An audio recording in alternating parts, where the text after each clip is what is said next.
Hi there, Christian Henson from Spitfire Audio here, back playing with my favourite new train set, the Eric Whitacre Choir. Now, I've been listening to the demos that we've done on the kind of product page, and whilst they're all kind of quite beautiful and quite paddy and there's some nice melodic moments, I thought I'd kind of dial things up a bit, and as we used to say back in the good old days in West London, rinse it out. So I thought I'd combine some disparate influences. A friend of mine always said, you know, the way to originality, if you're not feeling particularly original, is to take some disparate influences. Now, 2 is unlikely to get you something original. 3, on the other hand, or 4, it's unlikely that people are going to put these kind of disparate influences together. So I'm going to take a bit of Eric Whitacre, a bit of Steve Reich and the way he writes for vocals, a bit of Nine Inch Nails, and a bit of the comedy rock band Spinal Tap. I'll get there in a minute. So basically, slightly more up-tempo kind of vibe, and as I say, I really do rinse it out towards the end. Now, I'm not a professional mix engineer. I've mixed this myself.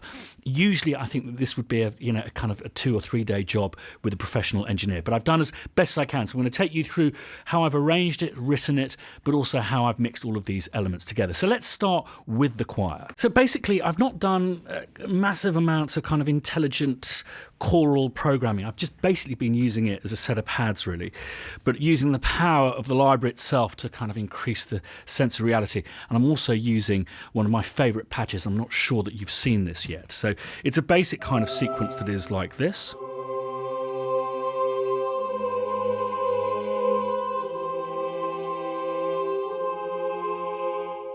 If you've seen our latest Labs commercial for our Labs choir, this piece was kind of written for that, so I've developed it from that. And if you haven't seen that we've released a free Labs choir, you don't own this yet, you may want to try that out, linked below. You can see I'm gently fading in stuff like, start with the ums first. So just a little bit more kind of restrained. And then the oohs come in, which you just heard, and then also we've got these much brasher sounding R's, so I guess they're opening their mouth more, so it would sound brasher.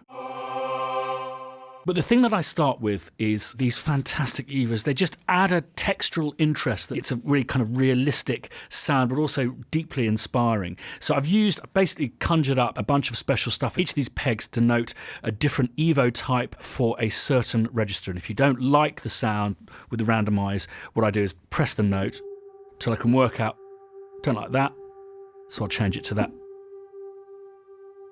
or that.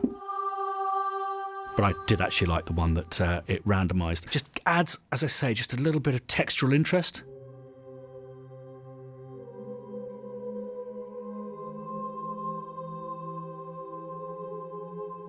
If you arrange your harmonies so some of the notes sustain for as long as possible whilst the others are moving, you get these great kind of waves of interest. The other thing I find useful to do is to just increase the release a little bit. For me, it kind of melds the chords together a bit more realistically. However, it still sounds kind of paddy, so I jump on these legatos as early as humanly possible. These are the sopranos. Remember, what you need to do is join up the notes, and then it'll basically run the transitions, the bits in between the notes. So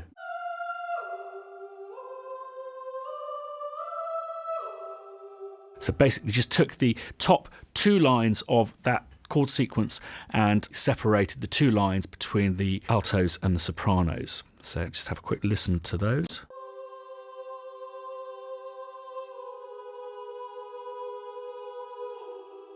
Have a quick listen with the Evos. You'll just see that it just adds a little bit of reality to it.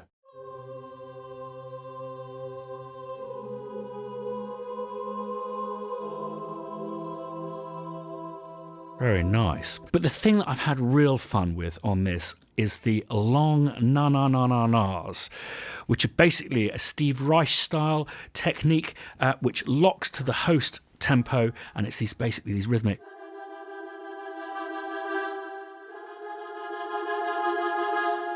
Great, with this great release trigger that finishes the phrase for you. And I've also got these in the altos.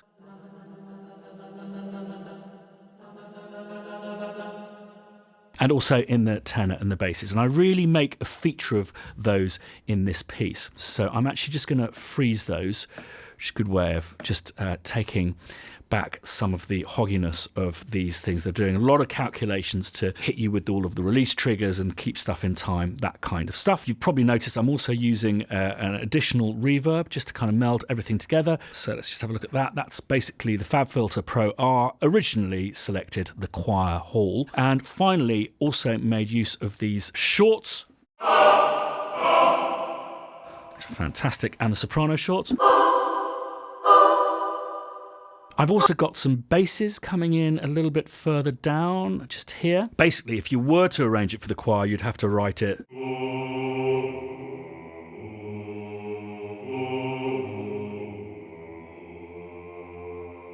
because the lowest note is E flat.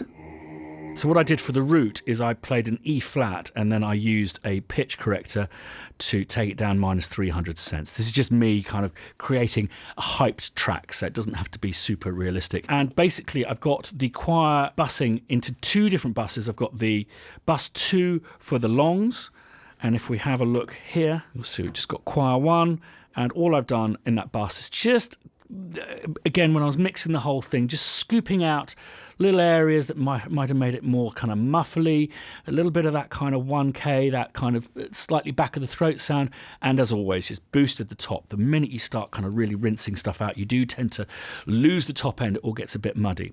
But other than that, no compression, no dynamics on that. And then with the rhythmic stuff, I did just put a little bit of something in there just to kind of hold it steady, if you know what I mean. Okay, so that's the choir.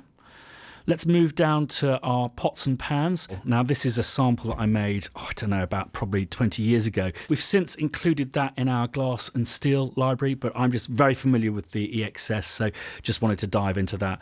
And we're doing these kind of slightly, dare I say it, Solaris-y kind of patterns here. Bit of delay.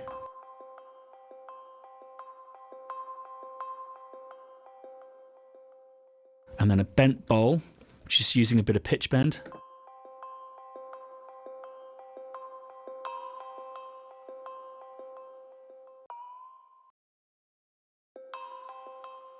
It sounds comedic at the moment, but it just helps to add a bit of tension, these kind of microtonal stuff. And I've got a mid bowl. And that's got a bit of tremolo on to give it a stereo effect, so without it.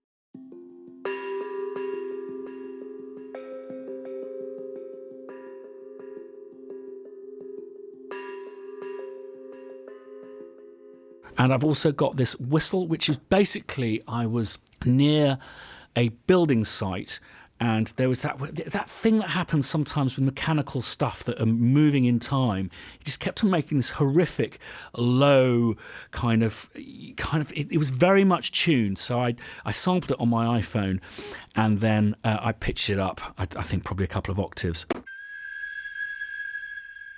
I like using the tremolo as a means of, it's almost like a soft auto pan, as a means of creating some stereo space. I think I prefer it to chorus. And I've added some of this horrific Logic distortion, which is horrific in all the right ways.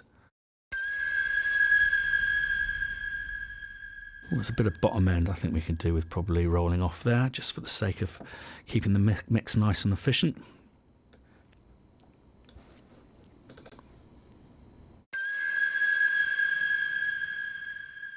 So I'm going to take you down to some kind of various stringed instrument guitar-y things. I've got this bass quartet. It's actually me. I've overtracked some acoustic basses. It sounds absolutely rubbish, but within the context of the track, it sounds quite good. And I've also got this guitar quartet that I sampled, 4 players playing acoustic guitars, just strumming the same note.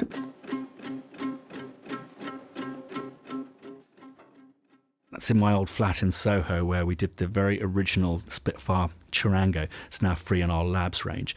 And then I've also got, basically it's a loop. So what I've done is I've got a kind of left-hand version, and then it just duplicates for the right.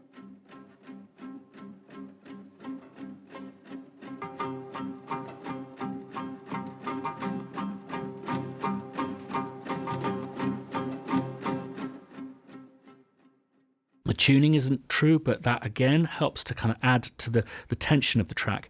And then I'm introducing my trusty old trumpet fiddle, which is an abomination from the kind of early 1900s. I think it was a craze for about 6 months until everyone realised it sounded awful.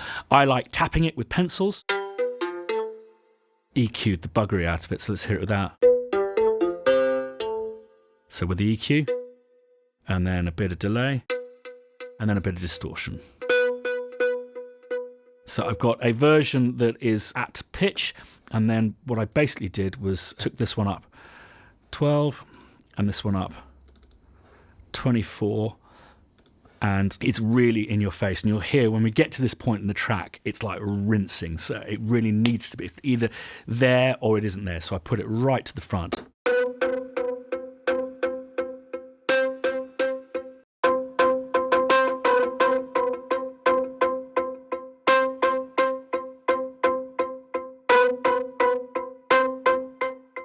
Now, all of these stringed guitar elements are going into the stem called rest of mix. And again, just added a little bit of top, took the very bottom off, so anything that's kind of swimming below our hearing range isn't there, make the mix more efficient, and just a little bit of compression, well, quite a lot of compression there, just to make it all one. Now, what I'm going to do is actually going to take off the bus treatment for the drums, and let's have a look at these. So this is the Grange.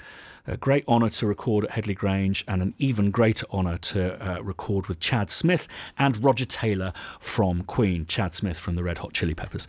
And basically it's a floor tom part. What I did is I doubled that up with Roger Taylor. It's just amazing to think that I've got Roger Taylor from Queen and Chad Smith from Red Hot Chili Peppers jamming with each other. So this is Chad's tom, and this is Roger's.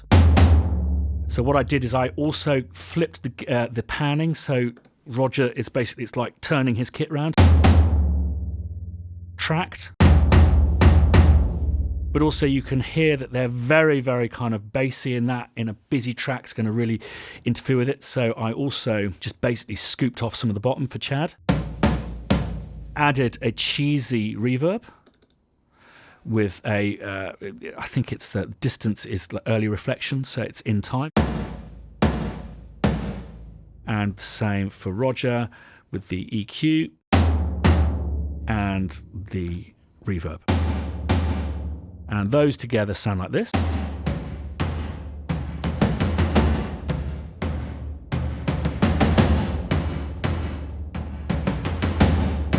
So I purposely played quite subtly different parts, and also when I quantized it, I made sure that it wasn't fully like to the grid. So there's just that little bit of, you can hear it's two players. We've also got some hi-hats, both of them, and there's a point where the snares come in, but I didn't use that reverb.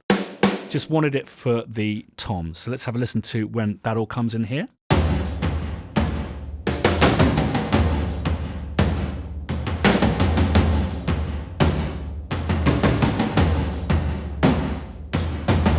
Also got this, it's my kick drum, just use it on everything, my electronic kick drum, and it's this sound.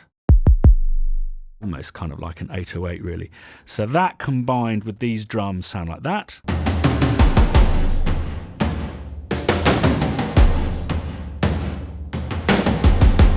And then I bust them all to their own drum bus. Just let's have a look at what I did with these. Chopped the very bottom off, made them even brighter, and just pushed out the bottom end even more. And then the crucial thing for me with drums is to just smash the bejesus out of them.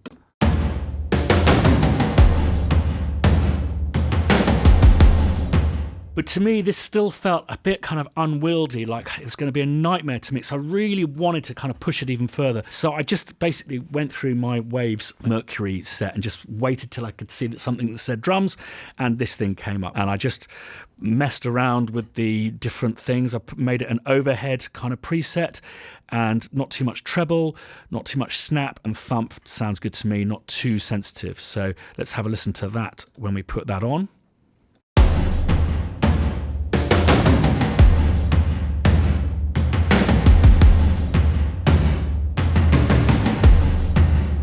love the way that's compressing. So it's giving everything its moment. When the kick comes in, it feels like it's all kick. So it's very interesting. Now, I mentioned Spinal Tap earlier. Now, there's a famous track in their seminal film, This Is Spinal Tap, where all of the band played bass guitars. It was called Big Bottom. How can I leave this behind? The whole band were playing basses, and even the bassist was playing a double-headed bass guitar. Take inspiration from that, and I've in fact used 1, 2, 3, 4, 5, 6 basses on this. Shout outs to John Joe, Spitfire HQ. Now, Spitfire, you can't go to university to study what we do at Spitfire. So basically the whole office, there's about 60 of us, is full of recovering musicians. So anytime you need someone to play, I don't know, a euphonium, someone will stick their hand up. But if you ask, can anyone here play the guitar or the bass, about half of their room sticks their hands up. John Joe's amazing job he's done. I just sent him a dodgy old Logic track, and he sent this back, a lovely picked Fender bass. So here's the low bass.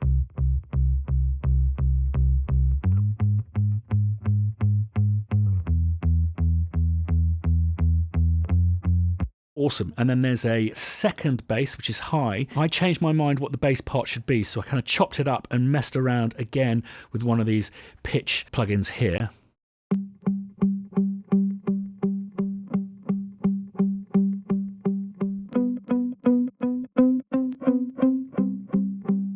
It always has a little bit of a glitch the very first time you use the pitch automation, so always whack a little bit at the top there. I should do the same with this. Also on this, I used, again, a tremolo to give it a sense of kind of stereophonic going around your head stuff. So let's hear without.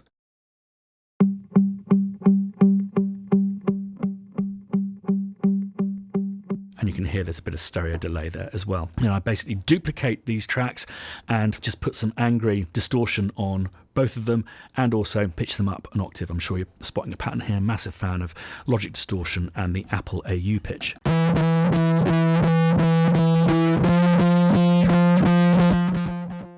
it's got a bit of delay on as well. And again, the same stuff with the angry version of the high. But I also use this gain utility to swap left and right, so they were alternating their tremolo. And then I also, just to make it super bassy, used a eDNA bass.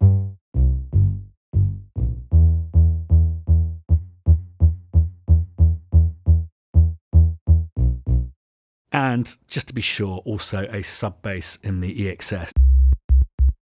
So this is sent down into a dedicated bass stem, just pushing the kind of the pickiness of the bass. So let's just go and have a listen to all of those together.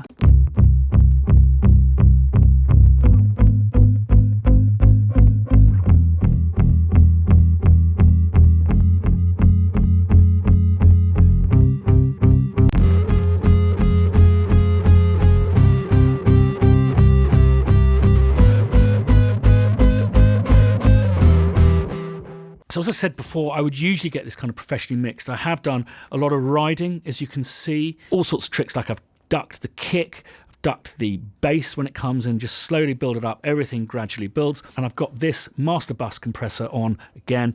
Same old shape, just chop off the very bottom, boost a little bit at the top, just to be sure. And I've got this mastering compression. Then I've smashed the bejesus out of it with the L3 louderizer by Waves. And that's basically it. So if you want to check out more videos on the choir, please hit the link below to the product page, which should take you to loads of different information, loads of different kind of disciplines for how you can use this very, very versatile choir. But for me, I've just been loving using these rhythmic things. I think they give a real kind of original sound to your music. And what's interesting about this is it is kind of quite an in-your-face track, but it sounds to me like film music, but I'm not using an orchestra. It's just the choir. So let's run it down. And thanks, as always, for watching. If you haven't subscribed yet, please do hit like if you like what I do. And if you'd like to be notified the next time a video goes up, loads of exciting stuff coming up, please hit the bell button. See you next time.